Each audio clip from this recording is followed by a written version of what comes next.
we wake, hear the birds and see the sun. Side by side our fears are done. Oh, the good times just begun. It's Sunday and I'm making tacos on Sunday. I never do that. It's usually on Tuesday or Wednesday. So before I get started on the tacos, I am making a brownie cookie bar. And to get this dessert going, all I'm doing is mixing up a package of brownie mix, just like it calls for on the package. And I'm just going to spread that brownie mix out first in a baking pan, and then after I get it all laid out as the first layer, then I will mix up my chocolate chip cookie dough. And this is really simple, no fuss. It's not fancy in any kind of way. It's just what we were eating, so I thought I would show you. I have really cut back my sweets, especially since Christmas, and so it just was feeling like time to do it. And you know, like I said, I wasn't doing anything special to this dessert, just making up my cookie mix just like it called for on the package. And these cookies are really easy to make. It just takes a half a stick of butter and a tablespoon of water, or maybe it was 2 tablespoons. But anyway, you just mix it all together until all of the powdery granules are mixed in with that butter, and then you make your cookies. Or in this case, I'm just making these globs in my brownie batter and just kind of dropping it in there. And you can swirl it or whatever, but honestly this dough is pretty thick, and so I knew I wasn't going to get swirls, but so I just pressed it down into the dough, and then I just baked it according to the package directions for the brownies, and then just kind of kept an eye on it, and then just let them get nice and crispy. Now I do think, looking back, that if I would have put this in an 8x8 baking dish, they would have been thicker, and I would have liked them a little better, but they were really good this way too. Just thinner and crispier.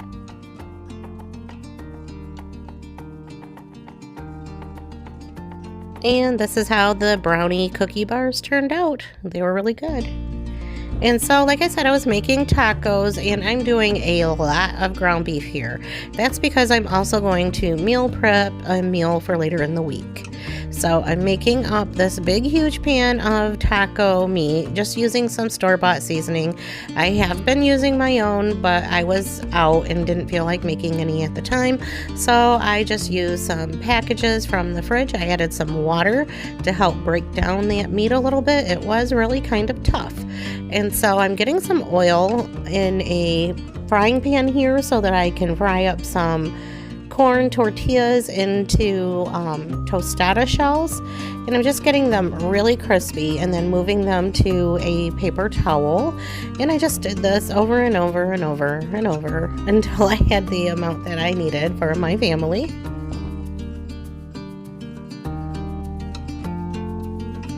Next, I got started trimming up some cilantro and some tomatoes and avocado. I already had some onion chopped in the fridge.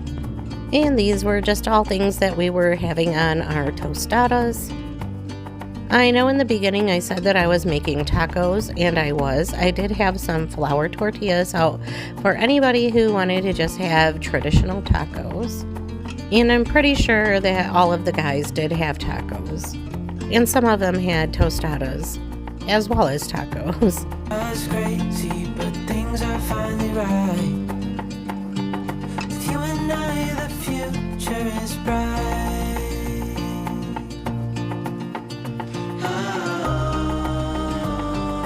You and I, we got it. We don't need no more. Even in the hard times, you and I can weather any storm. To To build my tostadas, I just started by spreading on some refried beans. These are just some canned refried beans. I had a couple cans in my pantry, so decided to get them out and just warm them up in the microwave. And this can was actually pretty good. They were nice and spreadable and had a good flavor. Normally, I'm not a really big refried bean or canned refried bean eater. I like to make my own with pinto beans and just mash them myself. But like I said, these were really kind of good. So then I put on our taco meat as my next layer. And I really loaded my tostadas up pretty heavy. After the beans and the meat, then I came in with a lot of shredded cheese. And then I'm going to add some cilantro. I added a ton of cilantro. It's pretty much a salad by the time I'm done with it.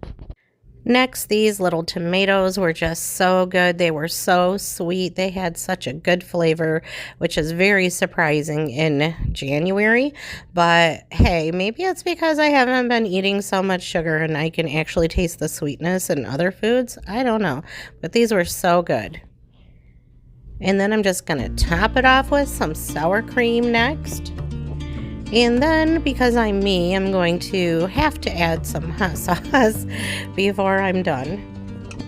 And I also had to have me some of this cool avocado right on the side of my plate. I just loved all the color and the freshness of this dish. This was really one of my favorite dinners of the week. Call us crazy, but things are finally right. With you and I, the future is bright. And next I'm just going to get a freezer meal ready for my guys for Tuesday night while I'm at work. I'm just using some of the leftover taco meat and cheese. I rolled them up in the tortillas.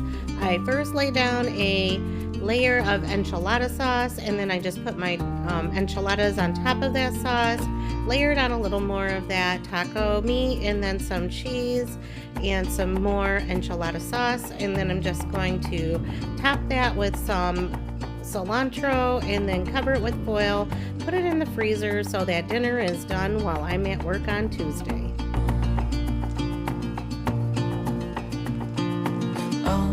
We know what we have, let's hold on tight. Found what we're looking for in life. Call us crazy, but things are finally right. With you and I, the future is bright. On Mondays, I drive the struggle bus, and I'm always looking for something easy like this white chicken lasagna. So to get started, I'm just using a couple of cans of canned chicken from my pantry, a can of chopped green chilies, and I'm just going to add a container of ricotta cheese. I did have to go to the store and buy cheese. We were low on cheese, so that was not in my fridge, not in the pantry, whatever. So getting that all mixed together. Next, I'm coming back with a half a bag of frozen spinach, and I'm adding that as well. I did season this mixture with some house seasoning and some Parmesan cheese. And to get started with my layers, I'm starting with a layer of Alfredo sauce, and since I don't really care for jarred Alfredo sauce, I'm adding some half and half to that, and then I'm adding some oven ready lasagna noodles as my first layer, and then I'm just going to cover that with the chicken and spinach ricotta mix, and then I will just continue to do some cheesy layers and some chicken layers and some noodle layers until I have a full casserole of lasagna. Side by side, our fears are done.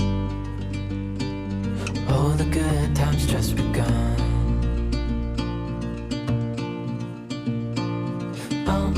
We know what we have, let's hold on tight. Found what we're looking for in life. Call us crazy, but things are finally right.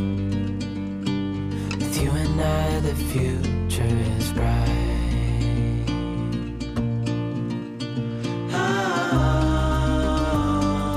You and I,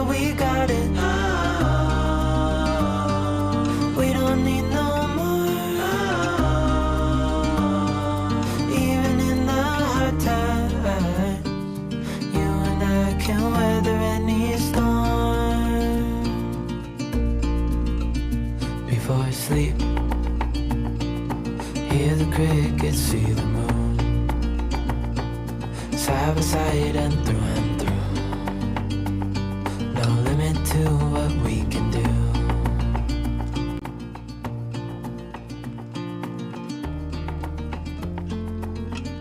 Here I'm adding some half and half into the empty jar to kind of get the remaining sauce that's sticking to the inside out, and also to thin it down and add a little bit more moisture. I'm using some oven ready lasagna noodles, and I want to make sure that I have enough liquid to get them cooked. In the end, I just topped it off with some Parmesan cheese and some black pepper. And then this is what it looked like coming out of the oven. I baked it for 40 minutes on 375 and it was covered, and then another 15 minutes uncovered, and we were ready to eat. And I was really surprised at how tasty this really was, and also that my kid loved it like he did. He went back and got seconds when the spinach is so obviously right there. He just really loved this lasagna, and so I'm glad. It just really was an easy meal for me. Still recovering after being sick, and just with it being a typical Monday.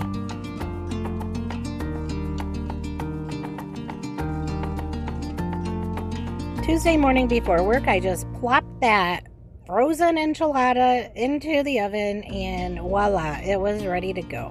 I made up some Spanish rice just out of a package, and I know this is not the right way to make it, but too late, I had already started it, and I just quickly added some water, some hot water to that to get it boiling.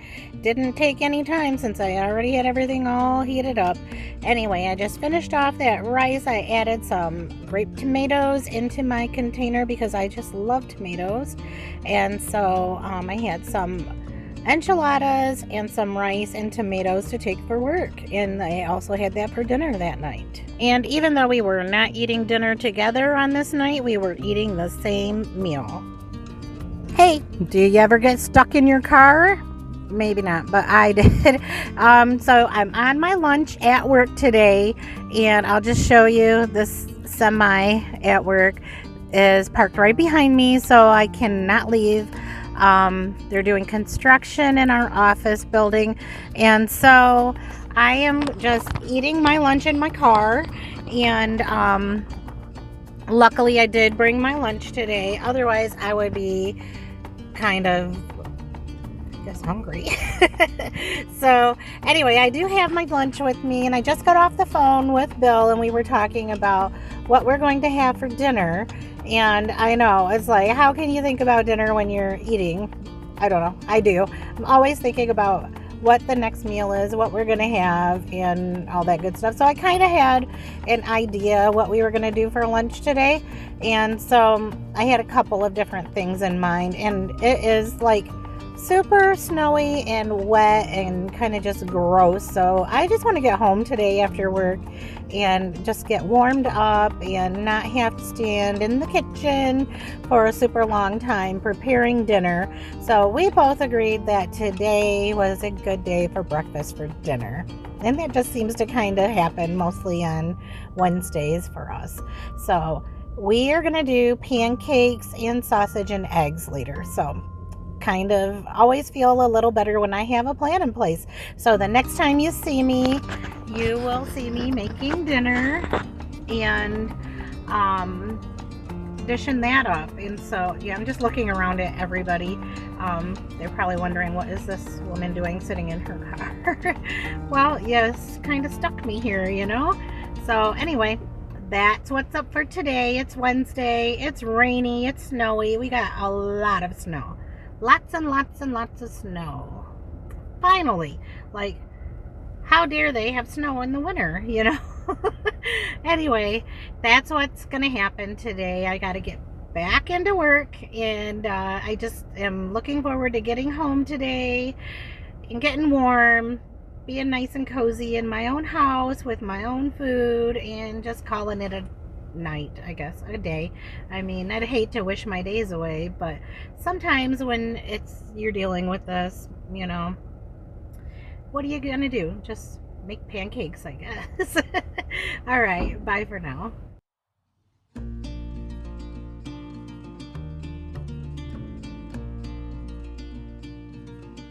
For our pancakes, I just used a box mix and just added some milk instead of water and just made them according to the directions on the box.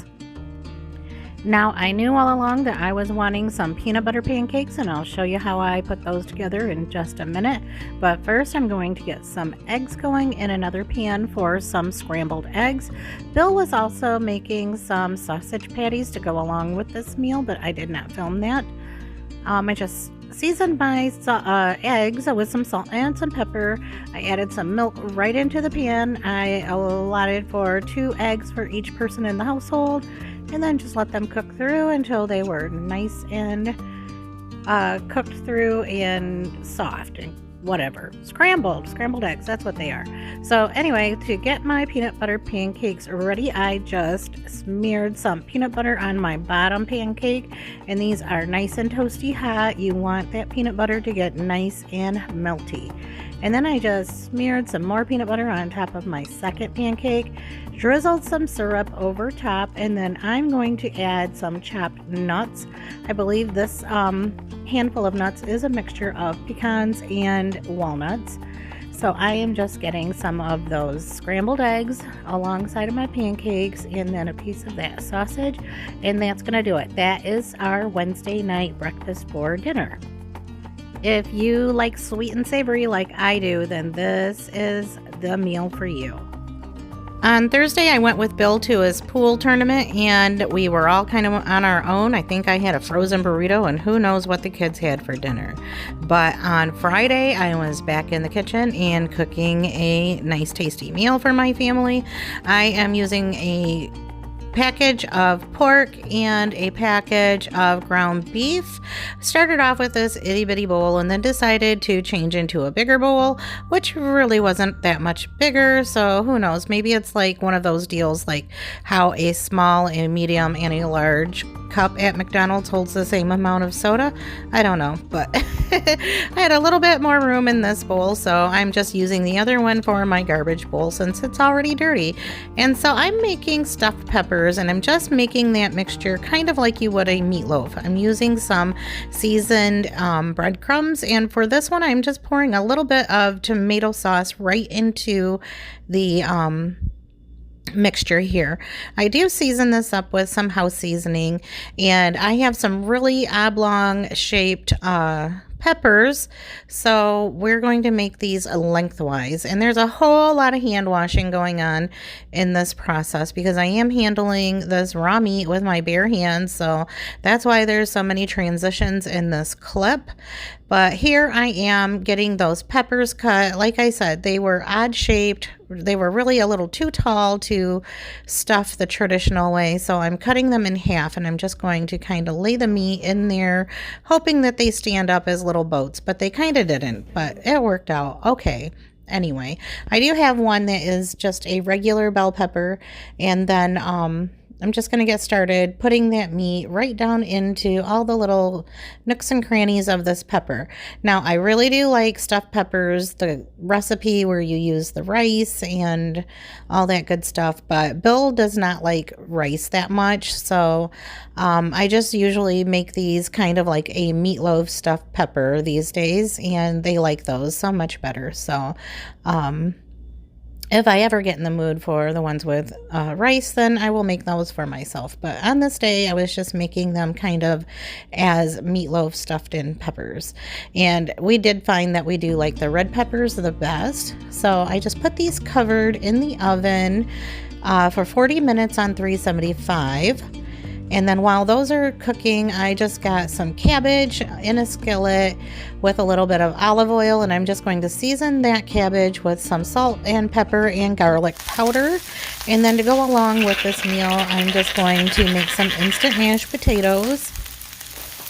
And although this dinner was pretty easy to put together, it did have a lot of little steps to it. So I'm just making it easier in using the instant potatoes. I did have to buy the peppers at the store. We are doing a grocery challenge, but you know, you got to have some fresh produce as well. So only a couple of dollars for these peppers. I did have a couple in my fridge still, and the cabbage was already in the fridge. I've had it for quite a while, but it does take a long time for cabbage to go bad. And I think I did mention that I did have to pick up some cheese as well, because those types of things were things that I needed to buy this month: cheese, eggs, bread, and milk products. So here is what my finished plate looked like. This was really delicious. It's a perfect way to get your meat and veggies all in one. And then finishing up the week on Saturday, I was pretty much on my own and just wanted something super quick. So I'm just frying up some bacon. I'm going to make up some eggs. Obviously, not all of those eggs. And I'm toasting up some buns here. I did end up feeding Cameron and Bill before they left, but we ended up just making some bacon, egg, and cheese sandwiches. And I just toasted up these buns in my toaster oven, cut side down on some no stick spray, and then flipped them over and toasted the cheese and some mayonnaise, and then just assembled my bacon, egg, and cheese sandwiches on those hamburger buns. That's what we had in our pantry, so that's what we're using. And I had one of these cottage cheeses on the side, and that was a really good dinner as well. And that's going to wrap up this week's What's for Dinner at Our House. If you like this kind of content, please be sure to hit the subscribe button, and I will see you in the next one. Bye for now.